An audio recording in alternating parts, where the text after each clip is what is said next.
ጤና ይስጥልን የተከበራችሁ የብሬዲዮ ቤተሰቦችና አድማጮች ዕለቱን ዜናዎችን እናሰማችኋለን። ዜናው የምናሰማችሁን የሀብታሙ አስፋና ታምሩ ገዳን ባለንበት ሰዓት አቆጣጠር የዛሬ የካቲት 27 ቀን 2018 ዓ.ም ዜናዎችን ከማሰማታችን በፊት አርዕስተ ዜናውን እናስቀድማለን። የተጠናከረ የፋኖ ወታደራዊ ድል፣ የትግራይ ቀውስ፣ ዓለም አቀፉ ሪፖርትና ኦነግ፣ አዲስ አበባና የሹፌሮች ምሬት፣ ሙስናና ወላይታ የፖለቲካ እስረኞቹ፣ ከኢራን መልስ የትራምፕ ዛቻ የሚሉና ሌሎችም ወቅታዊ ዜናዎች ያሉን ዝርዝሩን እንሆ።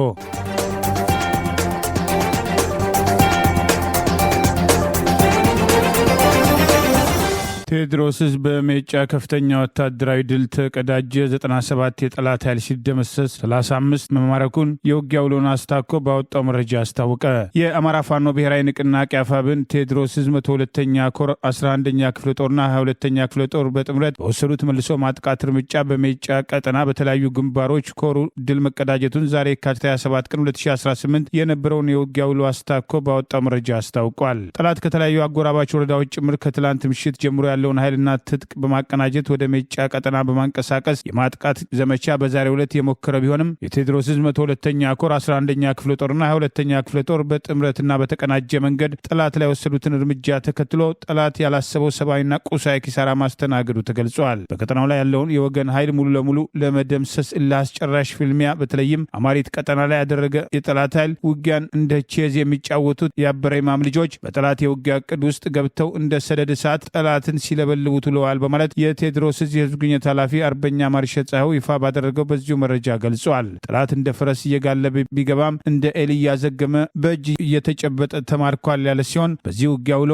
97 የጠላት ኃይል ሲደመሰስ 35 መማረካቸውን 52 ክላሽንኮፕ፣ 1 ብሬን፣ 2 አይኮም ወታደራዊ ሬዲዮ፣ 2510 የክላሽ ተተኳሽ፣ የብሬን ተተኳሽ 520 ከጠላት ኃይል መማረክ መቻላቸውን አስታውቆ በዕለቱ የተመዘገበው ድል በአማራ ህዝብ የትግል ታሪክ ውስጥ በፊት አውራሪነት ለሚወሳው ለአርበኛ መዝገቡ ዋለልኝ ማስታወሻ መሆኑንም የአማራ ፋኖ ብሔራዊ ንቅናቄ ቴዎድሮስ ዛሬ የካቲት 27 ቀን 2018 የውጊያ ውሎን አስታኮ ባወጣው በዚሁ መረጃ ገልጿል። የዛሬው የካቲት 27 ቀን 2018 ዓ.ም ወታደራዊ ድል መታሰቢያ የሆነው አርበኛ 10 አለቃ መዝገቡ ዋለልኝ ከ4 ዓመት በፊት የካቲት 27 ቀን 2014 ዓ.ም የአማራ ህዝባዊ ኃይል ፋኖ አመራር በነበረበት ወቅት ብዙ ተተኪዎችን አሰልጥኖ የትግሉ አብሪ ኮከብ ጀግና እንደነበር በሞጣ መሃል ከተማ ከጠላት ጋር ተናንቆ በጀግንነት የተሰዋና የትግል ችቦ ለኩሶ ብዙዎችን ያፈራ መሆኑን የአማራ ፋኖ ብሔራዊ ንቅናቄ ቴዎድሮስ የሴቶች ጉዳይ ኃላፊ አርበኛ አይናዲስ ዋለልኝ በሰጠችው ተጨማሪ አስተያየት ገልጻለች። የሞጣ ጀግኖች ለባንዳ አንገዛም ብለው የትግሉን ግለት የጨምሩበት ዕለት ጭምር እንደነበር በማስታወስ ዛሬም ብዙ የመዝገቡ ወንድሞች ጠላትን እያስጨነቁ ነው፣ አደራህን እንወጣለን፣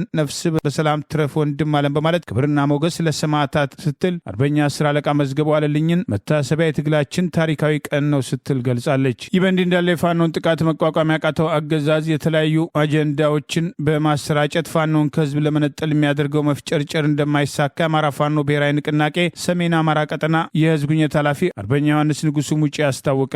እኛ ፋኖች የህዝባችን ጥቅምና ደህንነት ታማኝ ዘቦች ነን። የአማራ ህዝብ ጥቅምና ደህንነት የፖለቲካ አሰረኞች፣ የኤሚሬትስ ተላላኪዎች ዶሮ 3 ጊዜ ሳይጮህ ገበያ አውጥተው ሸጠውታል። በስንት የአረብ ኤሚሬት ዲናር እንደሆነም እናውቃለን።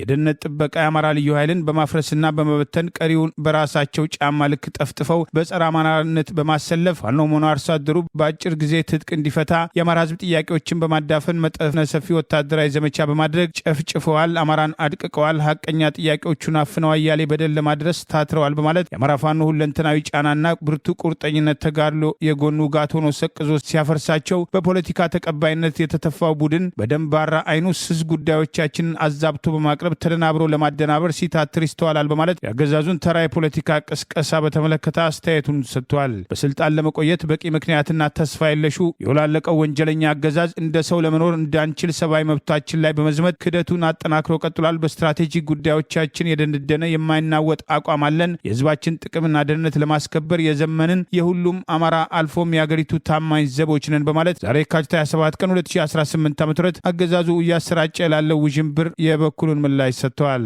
አገዛዙ ፋኖ ከኤርትራና ከህወሓት ጋር ግንባር ፈጥሯል በማለት ከአማራ ህዝብ ለመነጠል የሚያደርገው ቅስቀሳ ውጤት እንዳላመጣለት በተደጋጋሚ ሲጠቀስ ቆይተዋል። የትግራይ ክልል ጤና ቢሮ በነዳጅና መድኃኒት እጥረት ምክንያት የጤና ስርዓቱም ከመፈራረስ ደረጃ ደርሷል ሲል ማስጠንቀቂያም አዘል አስቸኳይ ጥሪም አሰማ። የክልሉ ጊዜያዊ አስተዳደር ጤና ቢሮ ለሰብአዊ ረድኤትም አጋሮች፣ ለለጋሾች፣ ለተባበሩት መንግስታት ድርጅት ተቋማት፣ ለኤምባሲዎችና ለዓለም አቀፉ የጤና ተቋም ባስተላለፈው አስቸኳይ ጥሪ በክልሉ ያለው የጤና ስርዓትም በከፍተኛም የነዳጅ እጥረት፣ የመድኃኒት አቅርቦት መቋረጥና እየጨመረ በመጣው የፋይናንስ ገደብ ምክንያትም ሙሉ በሙሉ ሊቋረጥ ወይም ሊፈራርስም ደርሷል ሲል አስጠንቅቋል።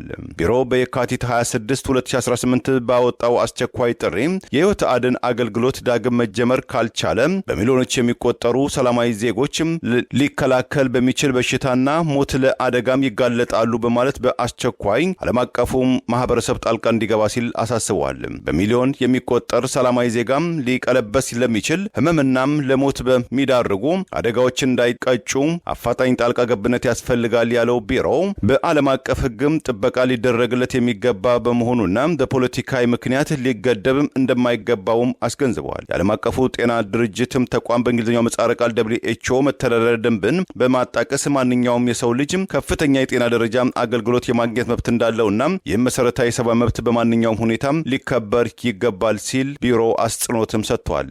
መግለጫው ሲያክልም መሰረታዊ የጤና አገልግሎት መድኃኒቶችና የአስቸኳይ ጊዜ ህክምናዎችን የማቅረብ ግዴታ በዓለም አቀፍ የሰብአዊ መብት ማዕቀፍ መሰረት የመንግስታትና የዓለም አቀፉ ማህበረሰብ ዋነኛ ኃላፊነት መሆኑን ጠቅሶ የጤና አገልግሎት አሰጣጥ በምንም አይነት ሁኔታ ወደ ፖለቲካዊ አጀንዳነት ሊቀየር ወይም ሰላማዊ ዜጎችም ህይወት አድን የህክምና እርዳታ እንዳያገኙ በሚያግዱ ገደቦች ሊሰናከሉ አይገባም ሲል አስጠንቅቋል። ካለፈው ታህሳስ 2018 ዓ.ም ጀምሮ ለክልሉ በመደበኛነት ከተመደበው 15 ሚሊዮን ሊትር ውስጥ የተላከው 850 ሺህ ሊትር ብቻ መሆኑንና ከዚያም በኋላ ግን የነዳጅ አቅርቦት መቋረጡን የገለጸው ቢሮው አምቡላንሶችን በተከታታይ ስራቸውን ማከናወን አልቻሉም፣ የነዳጅ እጥረቱም የክትባት መከማቻ ስርዓቶችንም አደጋ ላይ ጥሏቸዋል። በመቀሌና በሽሬ የሚገኙ የኢትዮጵያ መድኃኒት አቅርቦት አገልግሎት ቅርንጫፎች ውስጥ ያሉት ኮልድ ቼን ማቀዝቀዣ መሰረተ ልማቶች እንደዚሁም በጄኔሬተር በሚሰሩ ማቀዝቀዣዎች የሚጠቀሙ ተቋማት በነዳጅ እጥረት ምክንያት አደጋ ውስጥ ወድቋልም ብለዋል። በተጨማሪም የሀገር ውስጥ ተፈናቃዮችን የሚያገለግሉ የሰብአዊ ድጋፍ መርሃ ግብሮችን መገደባቸውን፣ የቁጥጥርና የድንገተኛ ምላሽም ተግባራትን መቆማቸውን ቢሮው ገልጿል። የኤሌክትሪክም ኃይል በመቋረጥበትም ወቅትም ማንኛውንም አይነት የቀዶ ጥገና አገልግሎት መስጠትም እጅግ አደጋች መሆኑንም ቢሮው አክሏል። ህዝቡን አኖጋም ያለው ያገዛዙ ስልጣን አስጠባቂ ወታደሮች በሻምበል አዛዡ መሪነት 25ቱ ፋኖን መቀላቀላቸውን ምኒልክ ዕዝ አስታወቀ። የአማራ ፋኖ ብሔራዊ ንቅናቄ አፋብን ምስራቅ አማራ ቀጠና ምኒልክ ዕዝ ዛሬ የካቲት 27 ቀን 2018 ይፋ እንዳደረገው 25 የፋሽቱ ብልጽግና አገዛዝ ሰራዊት በሻምበል አዛዣቸው እየተመሩ ፋኖን ተቀላቅለዋል ሲል አስታውቋል። የብልጽግናው መከላከያ ሰራዊት 11ኛ ዕዝ 203ኛ ኮር 83ኛ ክፍለ ጦር 25 አባላቱ ከነሙሉ ትጥቃቸው በሻምበል አዛዣቸው እየተመሩ ምኒልክ ዕዝ ልጅ ኢያሱ ኮር 23ኛ ክፍለ ጦርን መቀላቀላቸውን አስታውቋል። የብልጽግናው አገዛዝ ያለ ጦርነት መኖር እንደማይችልና አሁንም በኢትዮጵያውያን መካከል ተጨማሪ ደም አፋሳሽ ጦርነት ለማካሄድ ዝግጅት መጨረሱን ተከትሎ ሰራዊቱ እየፈረሰ ፋኖን እየተቀላቀለ እንደሚገኘው መረጃ አስታውቋል። ከዚህ ጎን ለጎን በርካታ የብልጽግና ጥምር ሰራዊት እየፈረሰ ፋኖን እየተቀላቀለ ያለ ሲሆን ደቡብ ወሎ ዞን እየተንቀሳቀሰ ያለው 11ኛ ዕዝ 203ኛ ኮር 83ኛ ክፍለ ጦር የሰራዊት አባላት ክፍላቸው ውጊያ እያደረገ ባለበት ሁኔታ ተደራጅተው ወደኋላ በመውጣት ከነሙሉ ትጥቃቸው ፋኖን መቀላቀላቸውን ይኸው መረጃ አብራርቷል። ይሄ ክፍል በቅርቡ 2 ሞርታር፣ በርካታ የቡድንና የነፍስ ወከፍ መሳሪያ ከእግረኛ ሰራዊቱ ጋር ተንታና መቅደላ ላይ የተማረከበት እንደሆነ ምኒልክ ዕዝ ባወጣው በዚሁ መረጃ አብራርቷል። የብልጽግናው አገዛዝ ገዢ በሆነና አገርና ህዝብን አሻጋሪ አጀንዳ የሚይዝበትና የሚታገልበት ሁኔታ እንደሌለና ከዚህ በኋላ በውሸት ሰራዊቱን የሚያስጨርስበት ጊዜ ማብቃቱን የሰራዊቱ አመራሮችን ጨምሮ እየፈረሰ በቡድን ፋኖን መቀላቀሉን ትልቅ ማሳያ ነው ሲሉ የሰራዊቱ አባላቶች ምስክርነት መስጠታቸውን የአማራ ፋኖ ብሔራዊ ንቅናቄ ምስራቅ አማራ ቀጠና ምኒልክ ዕዝ ዛሬ የካቲት 27 ቀን 2018 ባወጣው በዚሁ መረጃ ገልጿል። ይህ በእንዲህ እንዳለ በዚሁ ቀጠና ምኒልክ ዕዝ 303ኛ ግዙፍ አሳምነው ኮር መጠነኛ አመራር ማሻሻያ ማድረጉን ዛሬ የካቲት 27 ቀን 2018 ባወጣው ተጨማሪ መረጃ ገልጿል። ምኒልክ ዕዝ 303ኛ ኮር አሳምነው ኮር የካቲት 23 ቀን 2018 የኮሩን አመራር መልሶ ማደራጀቱን በማስታወስ አንዳንድ የአመራር ቦታዎች ካለው ወቅታዊ ሁኔታ የአመራር ብቃት ሙያና ተገቢነት የስራ ልምድ መጠነኛ ማሻሻያ እንደተደረገባቸው የሰው ኃይል መምሪያ ኦዲተር ኦዲተር የኮሩ የፖለቲካ አማካሪ በሌሉበትና ባልተገኙበት ተመድበው የነበረ ቢሆንም ኮሩ ይህንን አይነት አሰራር በማስተካከል ከዛሬ የካቲት 27 ቀን 2018 ጀምሮ በዚሁ የመልሶ የማደራጀት መሰረት የኮሩ የሰው ኃይል መምሪያ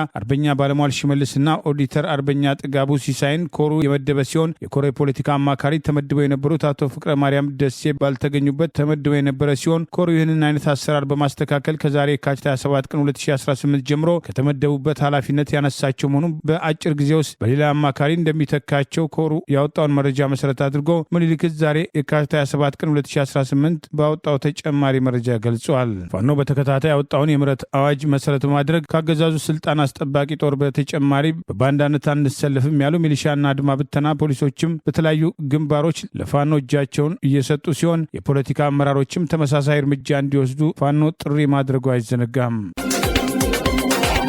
የኦሮሞ ነጻነትም ሰራዊት ኦላም ተዋጊዎች የጦር ወንጀሎችን ሊሆኑ የሚችሉ የሰብአዊ መብትም ጥሰቶችን መፈጸማቸውን አምነስቲ ኢንተርናሽናል ገለጠ። ኦላ በበኩሉ የአምነስቲ ኢንተርናሽናልን ከእውነት የራቀና ወገንተኝነት ያዘነበለበት ነው ሲል አስተባበለ። በኦሮሚያ ክልል ከ2011 ዓ.ም ጀምሮ እየተካሄደ ባለው ግጭትና ጦርነትም ራሱን የኦሮሞ ነጻነት ሰራዊት ወይም ኦናሰም ብሎ የሚጠራው ታጣቂ ቡድን የጦር ወንጀሎች ሊሆኑ የሚችሉ በርካታ የሰብአዊ መብት ጥሰቶች መፈጸሙን አምነስቲ ኢንተርናሽናል አስታውቋል። ሰራዊቱ በሴቶች ልጃገረዶች ላይ በቡድን አስገድዶ መድፈር፣ የደረሰም ጾታዊ ጥቃት፣ የወሲብ ባርነት፣ ከህግ ውጭ ግድያ፣ ስቅያትና የሲቪል ንብረት ውድመት መፈጸሙን አምነስቲ በሪፖርቱ ላይ ገልጧል።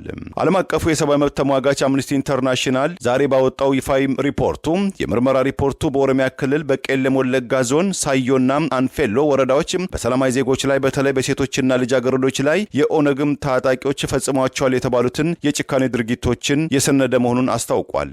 በአራት ዓመታት ውስጥ የተፈጸሙ ያላቸውን የሰብአዊ መብት ጥሰቶችን ብቻ ላካተተው የአምነስቲ ኢንተርናሽናል የምርመራ ሪፖርት የቡድን አስገድዶ መድፈር የደረሰባቸው 10 ሰለባዎች ቃለ መጠይቅ እንደተደረገላቸው ድርጅቱ የገለጸ ሲሆን በምርመራ ወቅት የጤና ባለሙያዎች ምስክርነትን መቀበሉንና የተጎጆቹን የሕክምና መዝገቦችን መፈተሹንም አምነስቲም አስታውቋል። ከተጎጆቹ ውስጥ 9 በኦላም ተዋጊዎችም ጥቃት እንደደረሰባቸው የገለጸው ሲሆን አንዷን ከታጣቂዎች በተጨማሪ በመከላከያ ወታደሮችም ጥቃት የደረሰባት መሆኑና ከነዚህ መካከልም 7 ጥቃቱ ከተፈጸመበት ወቅት ከ18 ዓመት በታች እድሜያቸው እንደነበረም አክሏል። ቃለመጠይቅ ከተደረገላቸው 10 እህቶች መካከል 5ቱ ለጾታዊ ባርነት መዳረጋቸውን በምርመራ ሪፖርቱ ላይ ያሰፈረው አምነስቲ 2ቱ በተፈጸመባቸው የጾታም ጥቃት ምክንያት ማርገዛቸውን በሪፖርቱ ላይ አስፍሯል። የጥቃቱ ሰለባዎች ለቀናት አንዳንዴም ለሳምንታት የዘለቀ አስከፊ ጥቃት በዝርዝር ገልጸዋል ብሏል። ከጥቃቱ ሰለባዎች አንዷ የሆነችው ላሊስቱ እና በወቅቱ የ12 ዓመትም ታዳጊ የነበረችው ልጇም ሰቦንቱ እጆቻቸውን ከዛፍ ጋር ታስረው ለ3 ሳምንታት በአንድ ዋሻ ውስጥ በበርካታ የኦላም ታጣቂዎች መደፈራቸውን የአምነስቲ ሪፖርት ላይ በማሳያነትም ቀርቧል። አሁን 17 ዓመት የሞላት ሰቦንቱ በየዕለቱ በቀን 2 ጊዜያት ከቀኑ 5 ሰዓት እስከ 12 ሰዓት አካባቢ ይደፍሩን ነበረ። በየዕለቱ በዚህ ሰዓት ፍርሃት ይሰማኝ ነበረ። ትሞቻለሽ፣ ወደ ቤትሽም አትመለሽም ይሉኝ ነበረ ስትል ታጣቂዎቹ አደረሰብኝ ያለችውን የጭካኔ ተግባር ለአምነስቲ ኢንተርናሽናል አጋርታለች። በዚህ እንዳለ ኦላም ዛሬ ባወጣው መግለጫ በሰብአዊ ፍጡር ላይ በተለይ በሴቶች እህቶች ላይ የሚደረግ ማንኛውንም ወንጀል እንደሚያወግዝም ገልጾ ማንኛውም ገለልተኛ ወገን ምርመራ እንዲያደርግ የጥቃትም ሰለባዎችም ሮሮ ለዓለም አቀፉ ማህበረሰብ እይታ መቅረብ እንዳለበት በመርህ ደረጃ እንደሚያምን አቋሙን ገልጿል።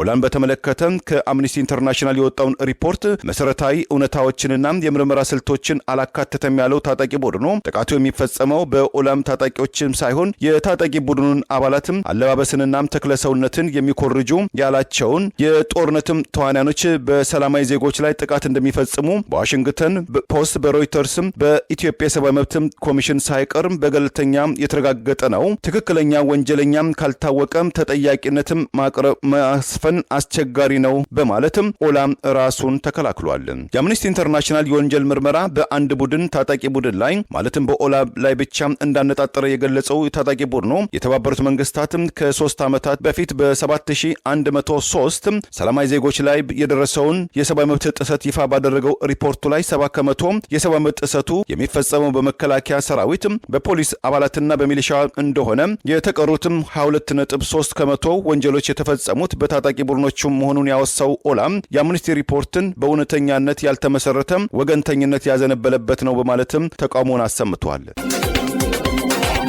በአዲስ አበባ ስራ ፈጥረው ለመንቀሳቀስ የሞከሩ የሜትር ታክሲ አሽከርካሪዎች በተደራረበ ቅጣት እየተማረሩና በገዛ አገራችን ሰርተን መኖር አልቻልንም በሚል አንዳንዶች ቤተሰቦቻቸውን በትነው ለመሰደድ ሌሎችም ራሳቸውን እስከ ማጥፋት መመኘታቸውን ኢኮኖሚ ባለሙያው እግረ መንገዳቸውን በሜትር ታክሲ ተሳፍሮ የገጠማቸውን ምሬት በማህበራዊ ሚዲያ አጋርተው ሰፊ ትኩረት አግኝተዋል።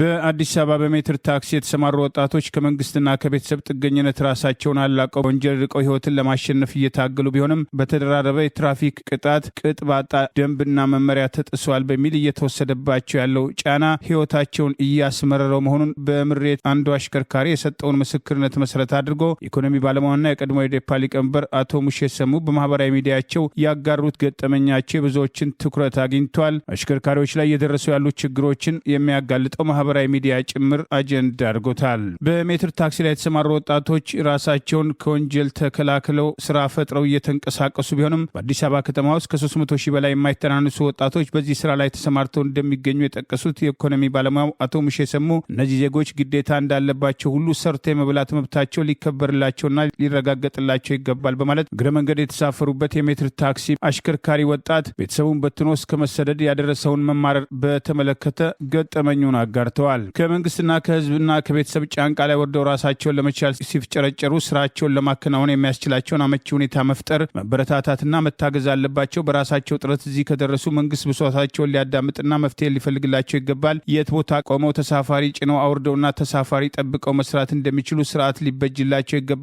ቀኑን ሙሉ የሚያሽከረክር አሽከርካሪ አይደለም። ለአጭር ጊዜ የሚንቀሳቀሰው አሽከርካሪ ደንብ ሊተላለፍ የሚችልበት እድልና አጋጣሚ በርካታ ነው። ህግ ማክበር እንደተጠበቀ ሆኖ በአንድ ጥፋት ተደራራቢ ቅጣት በመቅጣት አማራጭ በማሳጣት ከአቅም በላይ በሆነ የግብር ጫና ዜጎችን ተስፋ ማስቆረጥ፣ አቅማቸውን ማራቆትና ሞራላቸውን መስበር አሁንም ደጋግሞ ሊታሰብበት የሚገባ ነው በማለት ጆሮ ያለው ይስማ በማለት የገጠማቸውን በዝርዝር አስረድተዋል። ትናንት ሜትር ታክሲ ተጠቅሜ የነበረ ባለቤቱ ሹፌሩ ወጣት ነው። ተሽከርካሪው በስራ ብዛት ራሱን ቤተሰቡና ተናጣቂውን በመቀለብ የደቀቀች ቪትስ ነች። እንደተለመደው ስራ እንዴት ነው ብዬ ውይይት ርዕስ ከፈትኩኝ። ስራ አልጠፋም ነበር፣ የትና እንዴት ስራውን እንስራ ነው ችግሩ በማለት እርስ በርሱ የሚጋጭ ሀሳብ መሰንዘሩን ጠቅሰው መቆም መንቀሳቀስና መላወስ ችግር ሆኗል። የትራፊክ ህጉ በሌለ መንገድ በሌለ የትራፊክ ምልክትና በየዕለቱ በሚለዋወጥ መመሪያ ክልከላ መንገድ የመዝጋት ውጥንቅጥና በውሃ ቀጠነ የሚያስከስስ ነው። እንጀራን ለማሸነፍ ቁጣውን ችልህ አንገትን ደፍተ ለመቀጣት ስትዘጋጅ ደግሞ ነጥብ ተይዟል በሚል በቅጣት ላይ ቅጣት እየተደራረበብህ ሰርተን መብላት የማንችልበት ደረጃ ላይ እየደረሰ ነው በማለት ምሬቱን መግለጹን ጠቅሰዋል።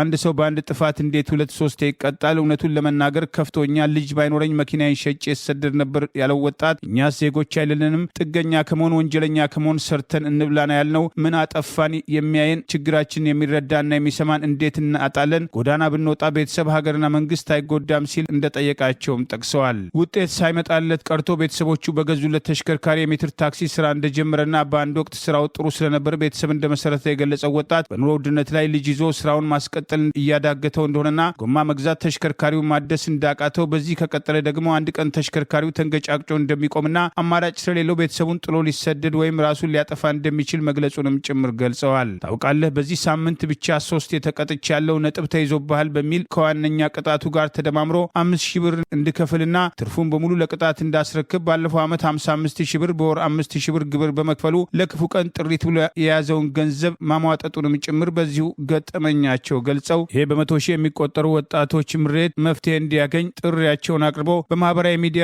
ሰፊ ትኩረት አግኝተዋል። ከዚህ ቀደም የኢትዮጵያ ጤና ባለሙያዎች ንቅናቄ መብታቸውን ለማስከበር የስራ ማቆም አድማ በጠሩበት ወቅት አሽከርካሪዎችም አድማውን በመቀላቀል የጋራ መፍትሄ እንዲያገኙ ጥሪ አቅርበው እንደነበር አይዘነጋም።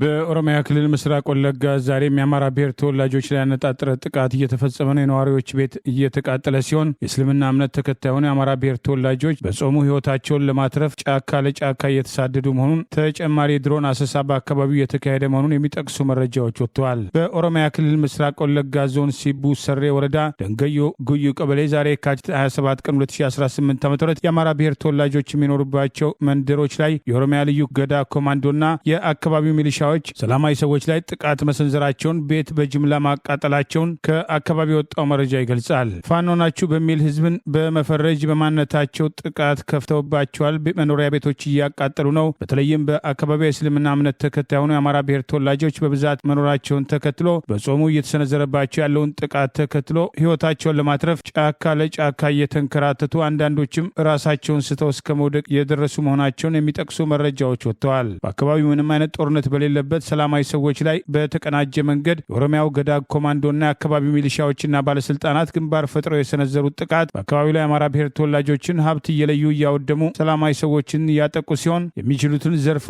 እየወሰዱ መሆናቸውን ይኸው መረጃ ይጠቅሳል። ሰሞኑን በተቀናጀ መንገድ በተመሳሳይ አማራ ብሔር ተወላጆች ላይ ጥቃት በአካባቢው መፈጸሙን የሚጠቅሱ ወገኖች በወለጋ ሆሮ ጉዱሩ ዞን አቢ ደንጎሮ ወረዳ በርከት ያሉ ቤቶችን በማቃጠል የቻሉትን እህል ከብት በመዝረፍ የቀራቸውን በማውደም ቤት በማቃጠል ከፍተኛ ጉዳት ያደረሱ ሲሆን ከትላንትና ጀምሮ በተለይም ምስራቅ ወለጋ ዞን ሲቡ ሰሬ ወረዳ የአማራ ብሔር ተወላጆች በብዛት በሚኖሩባቸው አካባቢዎች ላይ የድሮን አሰሳ ጭምር እየተካሄደ በመሆኑ ህዝቡ ራሱን እንዲጠብቅ ጥሪ እየቀረበ ይገኛል። በቅርቡ ምስራቅ ወለጋ ዞን ሊሙ ወረዳ ዋጃና አካባቢውን በተመሳሳይ ሰላማዊ ሰዎች ላይ ያነጣጠረ ጥቃት መፈጸም ቤት ጭምር ማቃጠላቸውን የሚጠቅሱ መረጃዎች ከቀናት በፊትም በሆሩ ጉድሩ ወለጋ ዞን አቢ ደንጎሮ ወረዳ ቱሉ ዋዩ ከተማ መሬሜ ሱፍ የተባሉ የ60 ዓመት እናት የወረዳው አመራሮች ባደራጇቸው ወጣቶችና በአሰቃቂ ሁኔታ በግፍ ተቆራርጠው መገደላቸውን ከአካባቢው የወጣው ተጨማሪ መረጃ አስታውሷል። አገዛዙ በልዩ ልዩ መንገድ የሚያደራጃቸውን ታጣቂዎች ሽፋን በማድረግ ጠቅላይ ሚኒስትር አብይ አህመድ ወደ ስልጣን ከወጡ ጀምሮ በኦሮሚያ ክልል የሚፈጸሙ ማንነትና ሃይማኖት ተኮር ጥቃቶች ዛሬም ያልቆሙ ሲሆን ከጥቃቱ ጀርባ አገዛዛቸው በቀጥታም የኦሮሚያ ክልል አመራሮች እጃቸው እንዳለበት ተደጋግሞ በተለያዩ ማስረጃዎች ሲጋለጥ ቆይተዋል። የኢትዮጵያ አየር መንገድ በመካከለኛው ምስራቅ እየተካሄደ ባለው ጦርነት ሳቢያ በሳምንት እስከ 13.5 ሚሊዮን ዶላር የሚገመት ገቢ እንደሚያጣም ለቢቢሲ ተናገረ። በመካከለኛው ምስራቅ አሜሪካና እስራኤል ባለፈው ቅዳሜ በኢራን ላይ የከፈቱትን ጦርነት ተከትሎ የኢትዮጵያ አየር መንገድ ወደ 10 መዳረሻዎችን የበረራ አገልግሎትን ያቋረጠም ሲሆን የአየር መንገዱ የንግድ ዋና ስራ አስፈጻሚ አቶ ለማ ያዴቻ 7ኛ ቀኑን በያዘው በአሜሪካና በእስራኤል ከኢራን ጋር በሚያደርጉትም ጦርነት በአየር መንገዱ ላይ ትልቅ ጉዳት እንደሚያስከትልም ገልጸዋል። ኃላፊው አየር መንገዱ በ6 ቀናት ውስጥ ወደ መካከለኛው ምስራቅ አገራት ያደርጋቸው በነበሩ በረራዎች መሰረዝ ምክንያት ያጣው ገቢ 13.5 ሚሊዮን ዶላር እንደሚደርስም ገልጸዋል። አየር መንገዱ ወደ መካከለኛው ምስራቅ አገራት መንገደኞችን እንደዚሁም ጭነቶችን ያመላልሳል። የአየር መንገዱ በመካከለኛው ምስራቅ ጦርነት ከመቀስቀሱ አስቀድሞ ወደ ዱባይ በቀን 3 በረራ የነበረው ሲሆን ወደ ሻርጃ አንዴ ይበር እንደነበረም ገልጸዋል። ወደ እስራኤል በቀን 3 አቡዳቢ አንዴ በረራ የሚያደርገው የኢትዮጵያ አየር መንገድ ወደ ኦማን በቀን 2 መንገደኞችን እንደሚያመላልስም ኃላፊው ገልጸዋል። በዚህም የተነሳ በአማካኝ በየዕለቱ 15 በረራዎችን እንሰርዛለን ያሉት ኃላፊው ይህ ማለት በሳምንት የመንገደኞች ብቻ ወደ 101 በላይ በረራዎችን እየሰረዝን ነውም ብለዋል። አቶ ለማም በመካከለኛው ምስራቅ የተከሰተው ጦርነት በዚህ የሚቀጥል ከሆነ አየር መንገዱ ከመንገደኞች ጉዞ 13.5 ሚሊዮን የአሜሪካን ዶላር ገደማ በሳምንት እንደሚያጣም ከጭነት አገልግሎት ደግሞ ወደ 2 ሚሊዮን ዶላር ልናጣ እንችላለን ሲሉም ስጋታቸውን ገልጸዋል። ይህ በዚህ እንዳለ በቀይ ባህር አካባቢ በአሜሪካ በእስራኤል በተያዙት የጸረ ኢራን ጦርነት ምክንያት ኢትዮጵያ ወሳኝ ሚናም ትጫወት ሊሆን ይችላል ሲል አንድ የፈረንሳይ ፖለቲካዊና ምሁራዊ በይነመረብ ግምቱን ሰነዘረ። ኤንአርፒ የተሰኘው የፈረንሳይ በይነመረብ እንደዘገበው በየጊዜው በሚለዋወጠው የቀይ ባህር ቀጠና ከጊዜ ወደ ጊዜ አስፈላጊ ተዋኔ የሆነችው ኢትዮጵያ ከእስራኤል ጎን በሚስጥር ትቆም ይሆን ሲል ጠይቋል። የቀይ ባህር ተደራሽነት ለመሆን ጥያቄ ያቀረበችው ኢትዮጵያ በአፍሪካ ቀንድ ያላትን ተጽዕኖ ፈጣሪነትን በመጠቀም ከእስራኤል ጎን በመቆም በቀጠና ወሳኝ በሆነው የባብ አል ማንዴብ ሰርጥ ላይ ልትንቀሳቀስም ትችል ይሆናልም በማለትም መጽሔቱ ወይም ድህረ በይነመረቡ ግምቱን ሰንዝሯል። ገዢው ብልጽግና ፓርቲ የፕሬዝዳንቱ የግል መጠቀሚያ ሆኗል፣ በሙስና ተዘፍቋል ያሉት የቀድሞ ጸረ ሙስና ኮሚሽነር ተነስተው በምትካቸው የተሾሙት ኮሚሽነር የሙስና ጥቆማዎችን በማድበስበሳቸው መርጦኛል ባለው ህዝብ ተቃውሞ እንደተነሳባቸው ተገለጸ።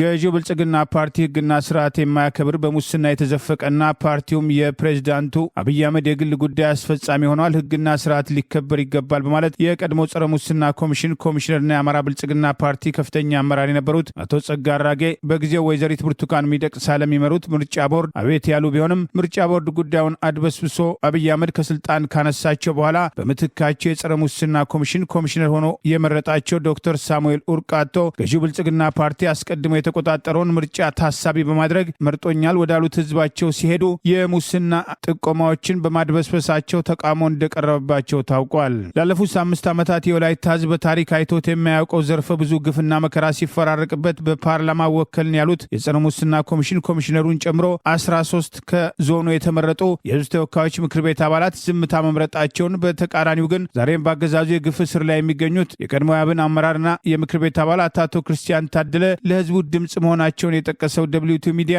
የጸረ ሙስና ኮሚሽን ኮሚሽነሩ ዶክተር ሳሙኤል ኡርቃቶ መርጦኛል ብለው ወደ ፓርላማ ያስገባቸው አርሶ አደሮች ማዳበሪያ ከድንጋይ ጋር ተቀላቅሎ ስለተሸጠላቸው ሌቦችን እስከ ቢሮቸው ድረስ ጥቆማ የሰጡ ቢሆንም ኮሚሽነሩ ጉዳዩን ማድበስበሳቸው በወቀሳ ተነስተዋል። ዶክተር ሳሙኤል በቀጥታ ተመርጠውበታል ከተባለው አባያ ወረዳ አርሶ አደሮች በገዛ ገንዘባቸው የገዙት ማዳበሪያ ከነጭ አሸዋ ጋር ተቀላቅሎ ሲቀርብላቸው ወንጀሉን እጅ ከፍንጅ ተይዞ ኮሚሽነሩ እርሳቸውን የመረጡ ነዋሪዎች ቀጥታ ያስገቡት ቅሬታ ደብዳቤ እስከ ቢሮቸው ድረስ የተደራጀ ማስረጃ ቢቀርብላቸውም ሰምተው እንዳልሰሙ ለዓመታት ዝምታ መምረጣቸውን ይኸው ዘገባ ገልጿል። ሌላው በአባያ አስፓልት ስራ ሰበብ በሟቾች ስም የተመዘበረውን በመቶ ሺህ የሚቆጠር ብር ጉዳይ በጸረ ሙስና ኮሚሽነርነት እያወቁ ፍትህ ከመስጠት መቆጠባቸውን ዶክተር ሳሙኤል ኡርቃቶ የወላይታ ዩኒቨርሲቲ የቀድሞ ፕሬዝዳንት ቢሆኑም በቅርቡ በተቋሙ ላይ የተፈጸመው ከፍተኛ የሀብት ዘረፋ ለማጋለጥ ቅንጣት ያህል አለመንቀሳቀሳቸውንም ይኸው መረጃ ጠቅሷል። ይልቁንም የሌላ ህዝብ ተወካዮች አቶ ክርስቲያን ታደለና አህመድ ሽዴ ስለ ወላይታ ሶዶ ዩኒቨርሲቲ ተቆርቆሮ እርምጃ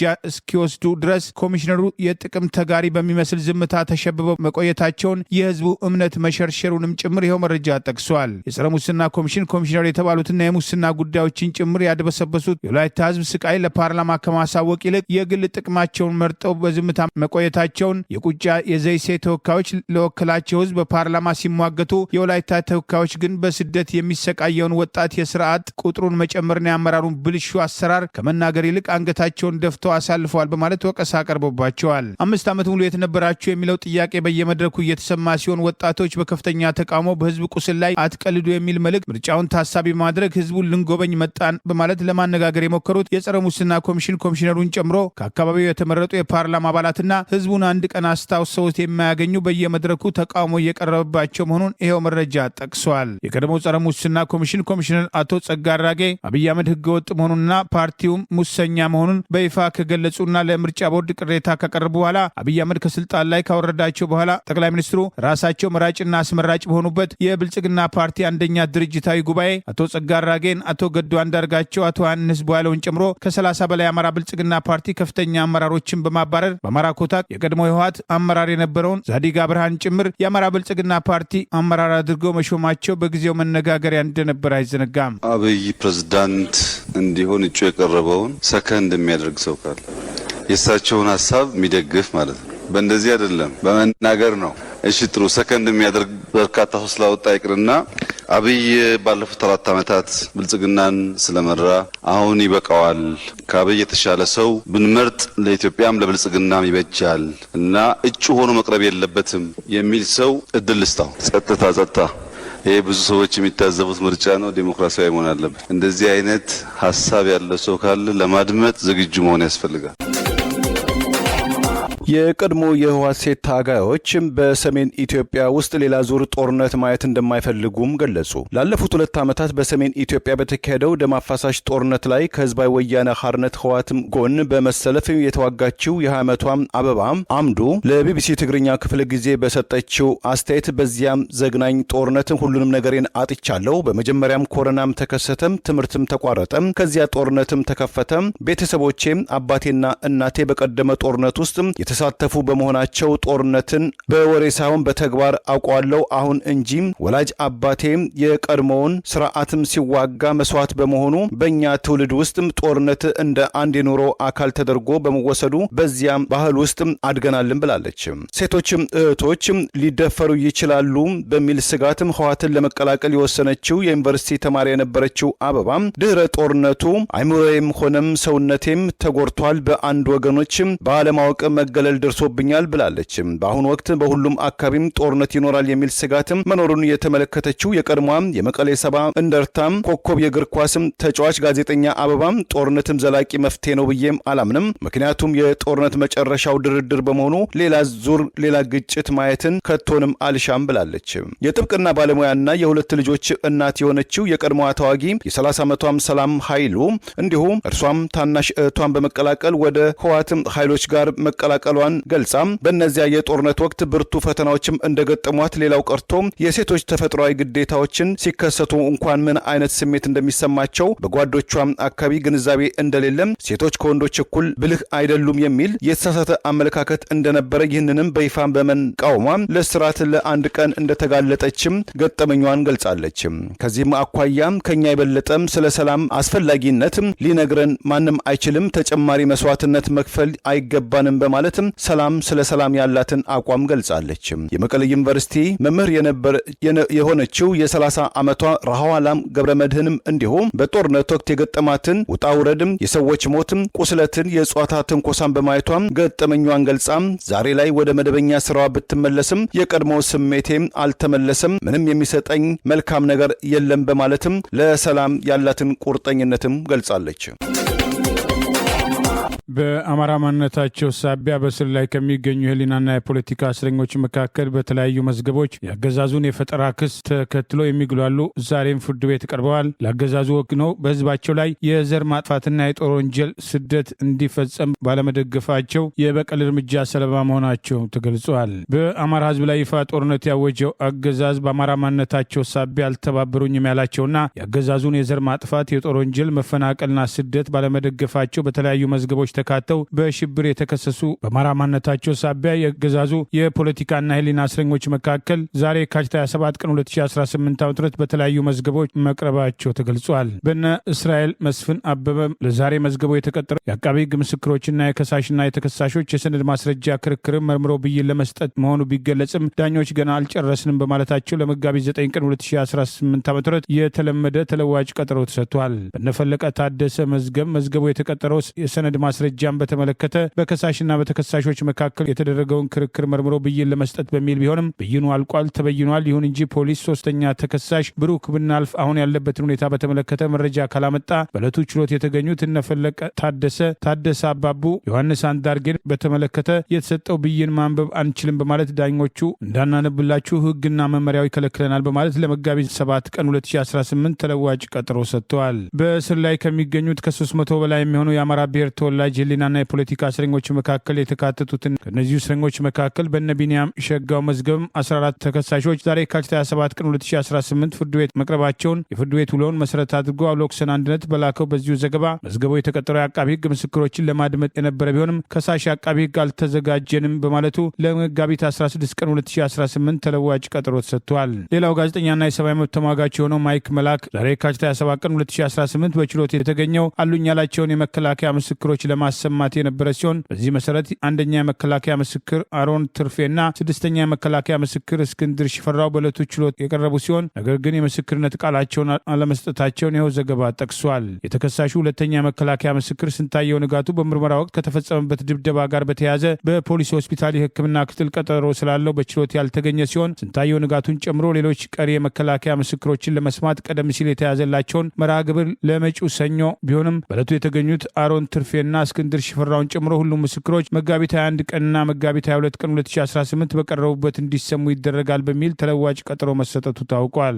በሌላው የፖለቲካ እስረኛ ማይበት አስራት መድን ገብረ ጻዲቅ መዝገበው የተቀጠረው የክስ መቃወሚያ ብይን ለመስጠት ሲሆን የከሳሽና የተከሳሽ ክርክር የመረመረው ፍርድ ቤቱ የተከሳሹን የክስ መቃወሚያ ውድቅ ማድረጉን ተከትሎ የተባለውን ወንጀል አልፈጸምኩም፣ ጥፋተኛ አይደለውም በማለት የእምነት ክህደት ቃሉን መስጠቱን ይኸው መረጃ ጠቅሷል። የአቃቤ ሕግ ምስክሮችን ቃል ለመስማት በሚል ለሚያዝያ 14 ቀን 2018 ተለዋጭ ቀጠሮ የተሰጠ ሲሆን ሌላው የፖለቲካ እስረኛ ቢንያም ምስጋናው ታከለ አዲስ በሽብር ወንጀል ክስ የተመሰረተበት ተከሳሽ ሲሆን ከተመደበለት ተከላካይ መንግስት ጠበቃ ጋር በመሆኑ በከሳሽ አቃቢ ሕግ የቀረበበትን የክሱን ይዘት ተመልክቶ እንዲቀርብ በሚል ለሱም ለመጋቢት 14 ቀን 2018 ተለዋጭ ቀጠሮ የተሰጠ ሲሆን ከአማራ ማንነት ጋር በተያያዘ በትንሹ ከ300 በላይ የሚሆኑ የፖለቲካና የህሊና እስረኞች አገዛዙ እስር ቤቶች ያለ ፍትህ በግፍ እስር ላይ የተጉላሉ እንደሚገኙ አብሎክሰን አንድነት በዚሁ ዘገባ ጠቁመዋል። የኢህአፓ ዋና ጸሐፊ ሚስጥረ ገብረስላሴ በአማራ ማንነታቸው ሳቢያ ከታሰሩ የፖለቲካ እስረኞች መካከል መምህርትና ጋዜጠኛ መስከረም አበራና ጋዜጠኛ ገነት አስማማውን ጠይቀው ትላንት በፓርቲው ማህበራዊ ገጽ ላይ ባወጡት መረጃ ሁሉም በአማራ ማንነታቸው ሳቢያ የታሰሩትን ጨምሮ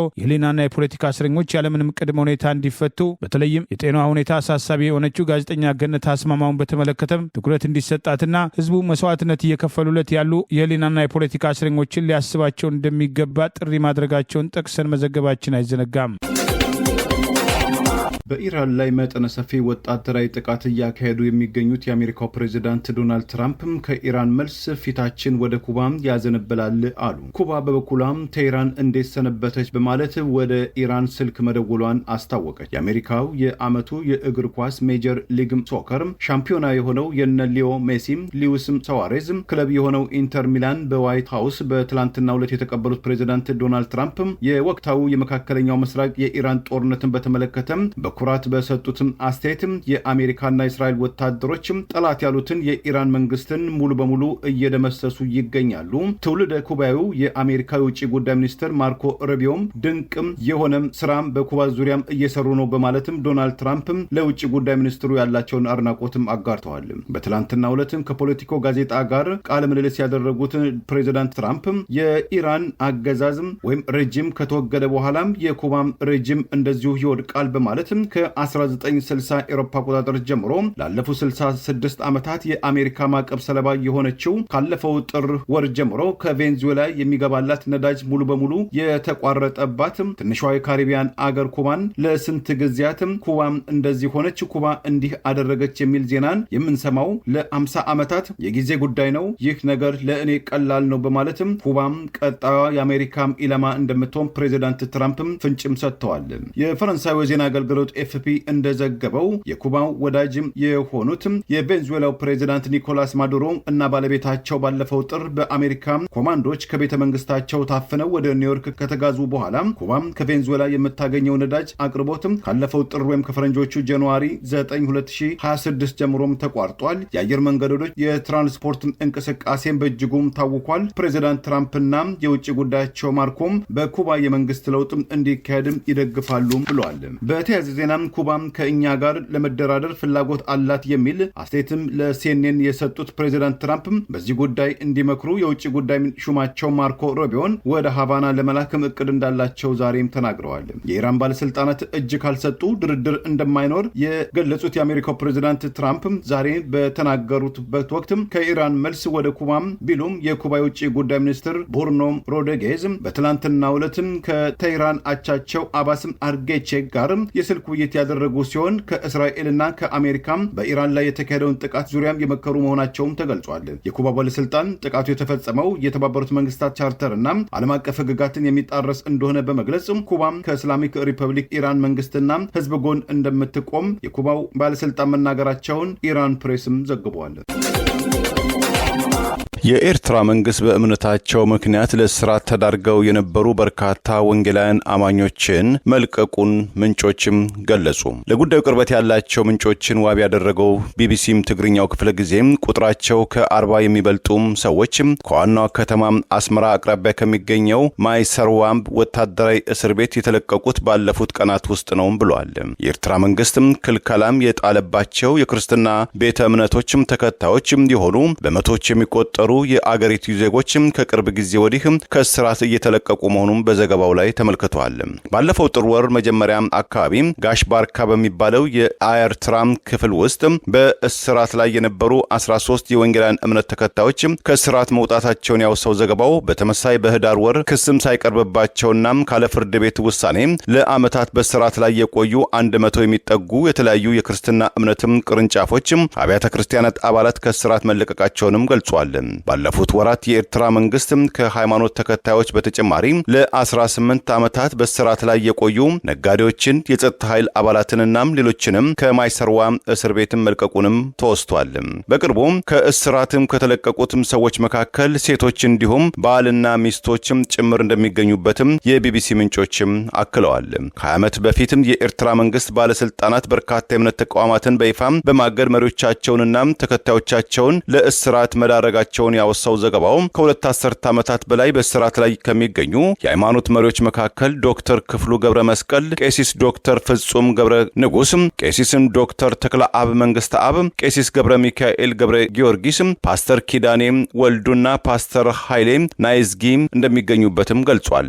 የተባበሩት መንግስታትና የሰብአዊ መብትም ተከራካሪዎችም እስረኞቹ በይፋ ክስ እንዳልተመሰረተባቸውና ፍርድ ቤትም አለመቅረባቸውን የገለጹ ሲሆን እንደ መንግስታቱ ድርጅት የሰብአዊ መብቶችም ተቋም ባለፈው ዓመት ባወጣው መግለጫ ፖለቲከኞች፣ ጋዜጠኞች፣ መምህራንና የሃይማኖት መሪዎችን ጨምሮ 10 ሺዎች የሚደርሱ ኤርትራውያን ዜጎች በአገራቸው እስረኞችም እንዲለቀቁም ጥሪም አቅርበዋል። ዛሬ ያሉን ዜናዎች እነዚህ ናቸው። ዜናውን ስታደምጡ ለቆያችሁ የህብር ሬዲዮ ቤተሰቦችና አድማጮች ምስጋናችን ይድረሳችሁ። የህብር ሬዲዮ ኦፊሻል ዩቲዩብ ቻናላችንን ሰብስክራይብ ያላደረጋችሁ ሰብስክራይብ በማድረግ በተጨማሪም የደውል ምልክቱን በመጫን የህብር ሬዲዮ ቤተሰብ እንድትቀላቀሉ በአክብሮት እንጋብዛለን። እንደወትሮ ሁሉ የህብር ሬዲዮ ቤተሰቦች ፕሮግራሞቻችንን ላይክ በማድረግ ሼር በማድረግ አስተያየቶቻችሁን በመስጠት አብሮነታችሁን እንድትገልጹ በአክብሮት እንጠይቃለን። በድጋሚ እናመሰግናለን። ጤና ይስጥልን። ቸር እንቆይ።